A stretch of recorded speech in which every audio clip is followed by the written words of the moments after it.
বাড়িতে এসেছে বিদেশি মেশিন, তাই এই বিদেশি মেশিনে আমি বানাবো কফি। হ্যাঁ বন্ধুরা, কফি মেকার। যেহেতু আমাদের দেশে চা খুব জনপ্রিয়, সেরকম বিদেশে কিন্তু কফি জনপ্রিয়, তাই আমি বাড়িতে নিয়ে এসেছি কফি মেকার। আর কফি মেকারে আজ আমি সবাইকে কফি বানিয়ে খাওয়াবো। দেখো, এটা হচ্ছে কফি মেকারের উপরে ছাঁকনিটা, আর এই যে দুধ ঢালছে এটাকে মেপে দিচ্ছি। আমরা অনেক কয়জন আজকে কফি খাবো বলে এই জগটাতে মেপে দেখো সাইড দিয়ে দুধটা ঢেলে দিলাম।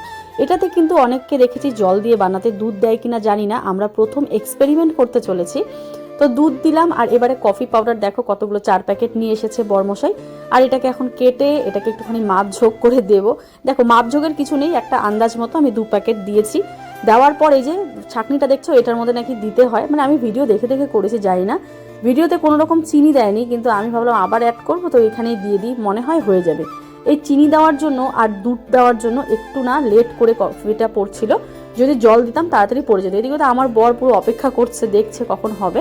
ফাইনালি অনেকক্ষণ অপেক্ষার পর কিন্তু কফিটা হয়ে গেছে, আর কফিটা একদম পাতলা হয়েছে।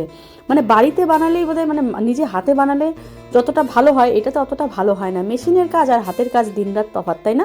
একটু চিনিটা কম হয়ে গেছিলো, আমি আবার একটুখানি চিনি অ্যাড করলাম। চলো ঠিক আছে, তারপরেও বলবো বেকার এই মেশিন কিনে কিন্তু কেউ টাকা পয়সা নষ্ট করো না। আমার দিকে যারা একটু মানে অলস, যে না আবার বানাবো, তাদের জন্য ঠিক আছে, বাট আমাদের মতো মানুষের জন্য এটা ঠিক নয়।